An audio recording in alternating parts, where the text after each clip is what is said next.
ಕರುನಾಡ ಕವಿಶೈಲ ವೇದಿಕೆ ಕುದೂರು ಮೂಲದ ಬೆಂಗಳೂರು ವಾಸಿಗಳ ಸಂಸ್ಥೆ ಡಾಕ್ಟರ್ ಬಿಸಿ ರಾಜ್ಕುಮಾರ್ ಕುದೂರು ಶಾಲೆಗಳಲ್ಲಿ ಓದಿ ಬೆಂಗಳೂರಿನಲ್ಲಿ ಕೆಲಸ ಮಾಡ್ತಾ ಇರುವ ವೇದಿಕೆ ಈ ಕರುನಾಡ ಕವಿಶೈಲ ಸಂಸ್ಥೆ ಎಂದು ಬೆಂಗಳೂರಿನ ಕಾಲೇಜಿನ ಕನ್ನಡ ಸಹ ಪ್ರಾಧ್ಯಾಪಕ ಡಾಕ್ಟರ್ ಬಿಸಿ ರಾಜ್ಕುಮಾರ್ ಅವರು ಪ್ರಸ್ತಾಪಿಸಿದರು. ಅವರು ಇಲ್ಲಿನ ಕುದೂರು ಕೆಪಿಎಸ್ ಶಾಲಾ ಆವರಣದಲ್ಲಿ ತಾವು ಓದಿದ ಶಾಲೆಯ ಕೊಠಡಿಗಳಲ್ಲಿ ಸಭೆ ಸೇರಿ ಸಂಸ್ಥೆಯ ಉದ್ಘಾಟನೆ ಬಗ್ಗೆ ವಿವರಿಸಿ ಬೆಂಗಳೂರಿನ ಪ್ರಧಾನ ಕಚೇರಿ ಮತ್ತು ಕುದೂರಿನಲ್ಲಿ ಉಪ ಕಚೇರಿ ಸ್ಥಾಪಿಸಿ ಕುದೂರಿನ ಸಾಂಸ್ಕೃತಿಕ, ಶೈಕ್ಷಣಿಕ, ಸಾಮಾಜಿಕ, ಕ್ರೀಡೆ, ಸಾಹಿತ್ಯಿಕ, ಧಾರ್ಮಿಕ ಅಭಿವೃದ್ಧಿಗೆ ಈ ಸಂಸ್ಥೆ ರಚಿಸಲಾಗಿದೆ. ಪ್ರಮುಖವಾಗಿ ನಮ್ಮ ಯುವ ಜನತೆಗೆ ನಾನಾ ಮಾರ್ಗದರ್ಶನ ನೀಡುವ ಕೆಲಸ ನಮ್ಮಿಂದ ನಡೀತು ಅಂತ ಹೇಳಿದರು. ಸಿದ್ಧಗಂಗಾ ಸಂಸ್ಥೆಯ ಸಂಸ್ಕೃತ ವಿದ್ವಾನ ಜಗದೀಶ್ ಅವರು ಮಾತನಾಡಿದರು. ಈ ವೇದಿಕೆ ಸ್ಥಾಪನೆ ಕುರಿತು ಮೊದಲು ನಮ್ಮ ಹಿರಿಯರುಗಳಾದ ಸೋರಂ ಜಾರ್ ಅವರು ಕೇಳಿದಾಗ ಕವಿಶೈಲಿ ಎಂಬ ಹೆಸರು ಸೂಚಿಸಿದರು ಅಂತ ಹೇಳಿದರು. ಕುದೂರಿನ ಹಿರಿಯ ನಿವೃತ್ತ ಶಿಕ್ಷಕ ಗಣೇಶಾಚಾರ್ ಅವರು ಕಾರ್ಯಕ್ರಮದ ಕುರಿತು ಮಾತನಾಡಿದರು. ಡಾಕ್ಟರ್ ದಿವಾಕರ್ ಅವರು ಕಾರ್ಯಕ್ರಮದ ವಿವರಗಳನ್ನು ಪ್ರಶ್ನೆಯ ಮೂಲಕ ಕೇಳಿ ತಿಳಿದುಕೊಂಡರು. ಇನ್ನು ಸಮಾಜ ಸೇವಕಿ ಸವಿತಾ ವ್ಯಾಪಕ ಪ್ರಚಾರ ಕೊಟ್ಟು ಸಿದ್ಧತೆ ಎಂಬ ಸಲಹೆ ಕೊಟ್ಟರು. ಕುವೆಂಪು ವಿಶ್ವ ಮಾನವ ಸಂದೇಶವನ್ನು ಸಾರಿದಂತಹ ಕವಿಶೈಲ ನಮ್ಮ ಕುದೂರಿನಲ್ಲಿಯೂ ಕೂಡ ಮೊಳಗಲಿ ಅನ್ನುವಂತಹ ಆಶಯ ನಮ್ಮದು. ಗ್ರಾಮ ಪಂಚಾಯತ್ ಮಾಜಿ ಅಧ್ಯಕ್ಷ ಕಟಿ ವೆಂಕಟೇಶ್ ಕುದೂರು ಉಪ ಕಚೇರಿಯ ವ್ಯವಸ್ಥೆ ಮತ್ತು ಅದರ ನಿರ್ವಹಣೆಗೆ ನಾನು ಸಿದ್ಧ ಅಂತ ಹೇಳಿದರು.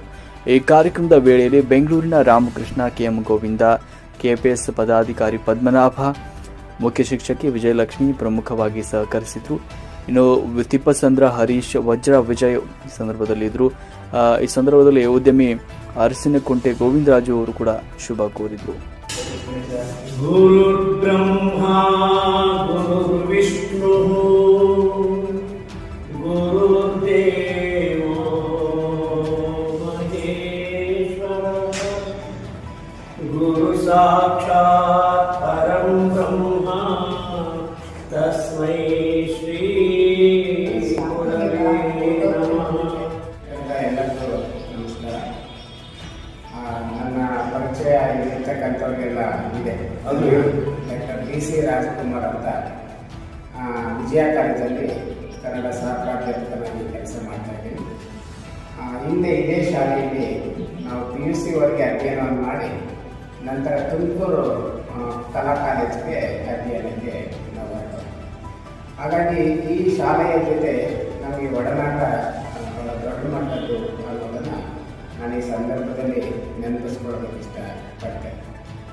ನಮ್ಮ ಪೂರ್ವಿಕರು ಈ ಶಾಲೆ, ಕಾಲೇಜು, ಶಿಕ್ಷಣ ಇತ್ಯಾದಿಗಳಿಗೆ ತಮ್ಮದೇ ಆದಂಥ ಒಂದು ಕೊಡುಗೆಯನ್ನು ಕೊಟ್ಟಿದ್ದಾರೆ. ಆ ಕೊಡುಗೆಯನ್ನು ನೆನಪಿಸ್ಕೊಳ್ತಾರೆ ನಾವು ಏನು ಶಿಕ್ಷಣವನ್ನು ಇಲ್ಲಿ ಪಡ್ಕೊಂಡಿದ್ದೀವಿ, ಆ ಶಿಕ್ಷಣವನ್ನು ಪಡೆದ ನಂತರದ